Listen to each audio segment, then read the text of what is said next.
নমস্কার সবাইকে। আমার চ্যানেলে তোমাদের সকলকে অনেক অনেক স্বাগত। আশা করছি তোমরা সকলে যে যেখানে আছো সুস্থ আছো, ভালো আছো। আমিও কিন্তু ভালো আছি। কিন্তু আমার গলার অবস্থাটা এখনো ঠিকঠাক করে ঠিক হয়নি। তো যাই হোক, তো সকাল সকাল রেডি হয়ে গেছি। এখন যাব বলে মানে বোলপুর ফিরে যাব। কালকে তো দেবা এসছে, আমার সঙ্গে বোনও যাবে। ও রেডি হয়ে গেছে। দিয়ে দিলাম, নিয়ে যাবে। তো বন্ধুরা, এদিকে সকালের জলখাবারে বৌদি করেছে হচ্ছে চাউমিন। আমরা এখন চাউ খেয়ে বেরিয়ে যাব, বোনও বেরিয়ে যাবে। এই যে এখানে মেয়ে খাচ্ছে, এই যে শোনা আবার কবে দেখা হবে, খাও। আর এইদিকে আবার 1 বছর পর। আর এইদিকে দেখো দেবাও খাচ্ছে। বাবা শ্বশুর বাড়ির জামাইয়ের আদর দেখো, চাউয়ের সঙ্গে একটা ডিম ভাজাও দিয়েছে, আমাদেরকে কিন্তু দেয়নি। আবার 1 বছর পর আসবো, তাই বলছো? আমি তো ভাবলাম আর আসবোই না। তো চলো খেয়ে নিই, তারপরে আবার কথা বলছি। তো বন্ধুরা, আমরা রেডি হয়ে গেছি, এখন বেরিয়ে পড়বো। আর এই দেখো ফুল গাছগুলো এখনো কিন্তু বেশ ভালো ফুল রয়েছে। আমরা গেছি পর থেকে দেখছি সমানে তোলায় হচ্ছে ফুল কিন্তু ভালোই দেয় গাছগুলোতে। আর গাছগুলো ছোট, মাথা কেটে কেটে রেখেছে ছোট ছোট। আর এই দেখো আমাদেরকে দেবে বলে কতগুলো ফুল তুলেছে। এই যে এখানে দেখো সঙ্গে শাকু সবজি এইসবও তুলেছে। তো কি কি নিয়েছি সেগুলো পরে দেখাবো। আর এদিকে আমার মেয়ে তো রেডি হয়ে গেছে, ফুলটা ধরে দাঁড়িয়ে রয়েছে। তো আমি আবার এই ধুত্র ফুল গাছ থেকে কয়েকটা ফুল তুলে নিলাম। দেবা বলছে কি যে কয়েকটা ফুল নাও, যাওয়ার পথে মন্দিরে দাঁড়াবো। আসার সময় মানে 1 তারিখে ও যে গেল, সেই দিন প্রচণ্ড পরিমাণে ভিড় ছিল মন্দিরে, সেই জন্য ও দাঁড়িয়েও আর ভেতরে যেতে পারেনি। তাই বলছে যে তুমি কটা ফুল নাও, যাওয়ার সময় মন্দিরে দিয়ে যাবে। তো সেই কারণেই কিন্তু এই গাছ থেকে আমি আবার ফুল তুলছি। আর ফুলগুলো কিন্তু ভীষণই ভালো লাগে, কালারটা বেশ সুন্দর। এর আগেও একদিন আমি মনে হয় তোমাদেরকে দেখালাম ফুলটা। আর কত বড় বড় ফুল দেখো। তো এখান থেকে কয়েকটা ফুল নিয়ে নিয়েছিলাম, এই যে এই 3টে নিয়ে নিয়েছিলাম, ভোলে বাবার কাছে দিয়ে যাব। আর এদের বাড়িতে এই যে এদিকে কাজ হচ্ছে, মাটি খোঁড়াখুড়ি চলছে। তো আমরা কিন্তু সবাই রেডি হয়ে গেছি, বোনও কিন্তু আমাদের সঙ্গেই বেরিয়ে যাচ্ছে। ওর যেহেতু 9টা 15 ট্রেন, আমরাও বেরোচ্ছি তখন 9টা বাজে। ওই কারণে একই সঙ্গে কিন্তু আমরা সবাই মিলেই বেরিয়ে পড়ছি। তখন বললাম যে আমরা আগে বেরোবো, কিন্তু একই সঙ্গে বেরিয়ে গেছি। কোনো আসতে, হ্যাঁ হ্যাঁ হ্যাঁ হ্যাঁ। তো বন্ধুরা, বেরিয়ে পড়লাম। বোন ওদিকে চলে গেল, ওখান থেকেই টোটো ধরবে বলে হেঁটে হেঁটে গেল। বৌদি ওরা সবাই আগাতে গেল, সেগুলো আর তোমাদেরকে দেখালাম না। আর আমরা সোজা বেরিয়ে গেলাম, আমরাও আর দেরি করলাম না। যেহেতু আরেকটু আগেই দেবা বেরোতে চেয়েছিল, বেরোতে বেরোতে সেই 9টায় কিন্তু আমাদের হয়ে গেছিলো। তো 9টা বেজে গেলেও আস্তে আস্তে সেদিন কিন্তু আমাদের বেশ কষ্টই হয়েছিল। তো বাড়ি থেকে অনেক দূর চলেই এসেছি। আর এই দেখো পৌঁছেও গেছি কিন্তু শিবতলা। তো সকাল সকাল মন্দিরে এসে দেখছি কোনো লোকজন নেই, মন্দিরটা কিন্তু খোলাও নেই। যেহেতু সেই কদিন কিন্তু একটু ভালোই ঠান্ডা পড়েছিল, ওই 1 তারিখ 2 তারিখ ভালোই ঠান্ডা ছিল কিন্তু। তো তখন 9টা পার হয়ে গেছে, তবুও দেখছি মন্দিরে কোনো লোকজন নেই। আমি ফুলটা নিয়ে কিন্তু ওইখানে ঝুলিয়ে রেখেছি। আর দেখো ভেতরে তোমরা দেখতে পাচ্ছ না কি জানি না, আমি অনেক কষ্ট করে দেখছি, তো অনেকক্ষণ ধরে তোমাদেরকে দেখানোর চেষ্টা করছি। তো এখানে আগে আমি ফুলটা ঝুলিয়ে নিলাম, তো একটু হলেও তোমাদেরকে দেখিয়ে দিই। ও ভেতরে না একটা ওই দেখো জ্বলছে, সারা রাত মনে হয় ওই প্রদীপটা মানে জ্বালানো থাকে। আর এই হচ্ছে ঠাকুরটা। তো সকাল সকাল আমরা ঠাকুর দর্শন করে নিলাম, তোমরাও এখানে দেখে নাও ঠাকুরটা। তো কি আর করব, ভোলে বাবাকে কাছ থেকে না দেখলেও এই ফাঁকা দিয়ে কিন্তু আমি দেখে নিয়েছি, সঙ্গে তোমাদেরকেও দেখিয়ে দিয়েছি। তো সারা রাত কিন্তু প্রদীপটা ওখানে জ্বলছিল। মন্দিরে ঢোকার গেটটা খোলা ছিল, আর মন্দিরের মেন দরজাটা সেটা তো তালা দেওয়াই ছিল, তোমাদেরকে দেখিয়ে দিলাম। তো সেরকম কোনো লোকজন কিন্তু আসেনি। এখানে দেখলাম যে একজনা ঝাড়ু দিচ্ছিল, সেই মনে হয় গেটটা খুলেছে। তো মন্দিরটা ফাঁকাই, সকাল সকাল যদি খোলা থাকতো বেশ ভালো করে একটু ঠাকুরকে তোমাদেরকে দেখাতেও পারতাম, আমিও দেখতাম। তো এই দেখো একজনা কিন্তু চলে এসেছে মন্দিরে, সেও কিন্তু আমাদের মতো বাইরে থেকেই প্রণাম করে নিল। তো এখানে পুজোর সমস্ত সামগ্রী কিন্তু পাওয়া যায়, এই দেখো সমস্ত কিছু নিয়ে কিন্তু একজনা বসেও রয়েছে। তো এখান থেকে ঠাকুর প্রণাম করে আমরা কিন্তু বেরিয়ে গেলাম।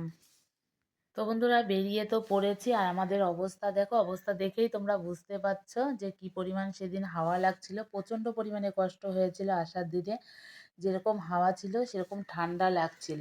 আসলে জঙ্গলের রাস্তা এমনিতেই একটু ঠান্ডা ঠান্ডা থাকে, তারপরে ঠান্ডাটাও বেশ পড়েছে, তারপরে সঙ্গে হাওয়া, সব কিছু মিলে অবস্থা খারাপই ছিল সেদিন আমাদের।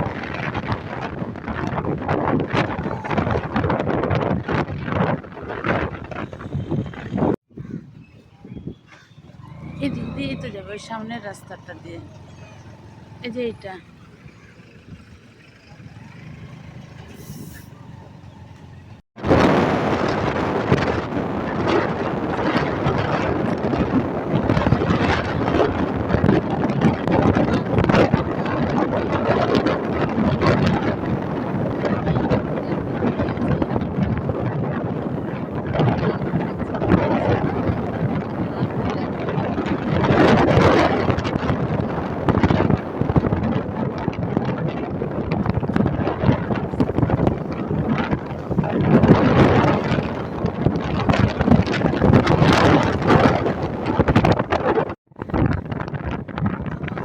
এমনিতেই জঙ্গল, তারপরে থেকে থেকে এরকম ফুলের মতো বড় বড়, এই কারণে আরো এত ঠান্ডা।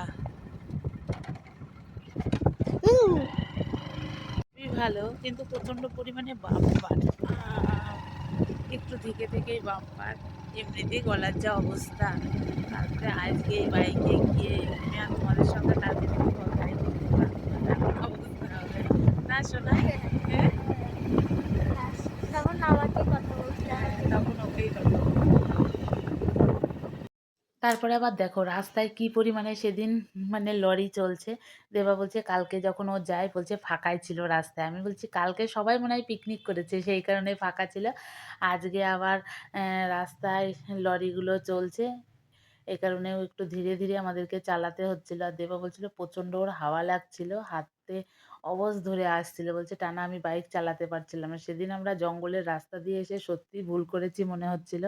শুধু মনে হচ্ছিল যে আমরা হাই রোড হয়ে এলে গায়ে একটু রোদ পড়তো, অতটা কষ্ট হতো না। তো এই ঠান্ডার মধ্যে হু-হা করতে করতে আমরা কিন্তু একটা চায়ের দোকান দেখে দাঁড়িয়ে পড়লাম। চা খেয়ে একটু হাতগুলো ঠান্ডা করব বলে। আর আমার অবস্থা দেখো, সোয়েটারের উপর চাদর টাদর একদম মুড়ি দিয়ে বসে পড়েছি। আর এই দিকটা হালকা হালকা কুয়াশা কুয়াশাও কিন্তু আছে। আমরা অত বেলাতে এলাম, তাও দেখছি একটু একটু কুয়াশা ছিল সেদিন। তো যাই হোক, সব কিছু মিলে কয়েকদিন আমাদের বেশ ভালোই কাটছিল মা মেয়ের। আর এদিকে মেয়েকে আমি বলছি ভিডিও যখন করছিস একটু ভালোভাবেই কর, ওইভাবে কেন ধরেছিস। দেখো সব সময় হয় মেয়ে আমাকে কিছু একটা দুষ্টুমি করে বলবে, না আমি মেয়েকে বলবো, ওইভাবেই ওকে একটু ভেঙিয়ে নিলাম। তো আমাদের চা খাওয়া দেখে আমাদের মহারানী তখন বলছে যে মা আমিও একটু চা খাই। তো আমাদের চা খাওয়া হয়ে গেছে, মহারানী আবার বলছে আমি চা খাবো। তো মেয়েকে চা খাইয়ে এই যে চলে এসেছি কিন্তু ইলামবাজার জঙ্গল। আর এই দেখো কুয়াশা কুয়াশা দেখে সব কিছু রয়েছে।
তো যাই হোক বন্ধুরা, ওই করতে করতে ইলামবাজার কিন্তু আমরা চলেই এসেছি। কয়েকদিন ধরে মা মেয়ে বেশ মজা করে কাটছিল আমাদের দিনগুলো, হাওয়া আর আমাদের রোজেকার রুটিন। তো এই ঠান্ডার মধ্যে হুহা করতে করতে পৌঁছেই গেলাম আমরা। তো বন্ধুরা আমরা এখন চলে এসেছি ইলামবাজার। দেখতেই পাচ্ছ কি ঠান্ডা, মানে জঙ্গলের রাস্তায়, বুঝতেই পারছো আমাদের অবস্থা খারাপ। তো আমাকে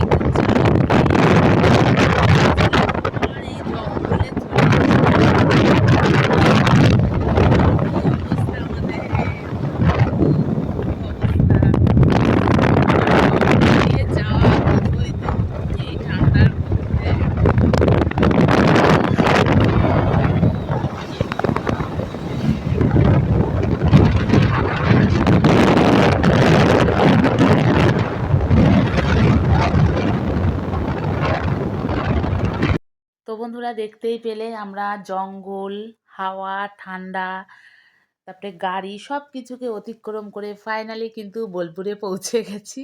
আর এই হচ্ছে আমার চেনা রাস্তা, রেগুলার আমি এই রাস্তাটা তোমাদেরকে দেখাই। রেগুলারই বললে চলে, প্রায় দিনই আমি তোমাদের সঙ্গে এই রাস্তাগুলো শেয়ার করি। তোমরা যারা আমার ভিডিওগুলো দেখো তারাই অবশ্য দেখে থাকবে। এই যে রোজে যাওয়া, মানে রোজে এই রাস্তা দিয়ে আমাকে যেতে হয়, সেটাই আমি তোমাদের সঙ্গে শেয়ার করি। তো চলে এসেছি ফাইনালি আমি আমার গন্তব্যস্থলে। এই যে আমার বাড়ির কাছেই গীতাঞ্জলি সিনেমা হল। তো কারা কারা গীতাঞ্জলি সিনেমা হল দেখোনি, একবার দেখে নাও। তোমরা যদি বলো আমি তোমাদেরকে ভালোভাবেও দেখাতে পারি। তো এই দেখো আমরা গেছিলাম দুর্গাপুরে ঘুরতে, আর এদিকে বোলপুরে কিন্তু লোকে চলে এসেছে বড় বড় বাস নিয়ে পিকনিকে। এই সব দেখতে দেখতেই চলে এলাম আমি আমার পাড়ার রাস্তাতে, আমার পাশের গলিতে। তো চলো একবারে বাড়িতে গিয়ে তোমাদের সঙ্গে কথা বলছি।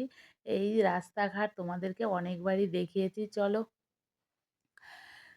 বাড়িতে গিয়ে একবারে তোমাদের সঙ্গে কথা বলছি।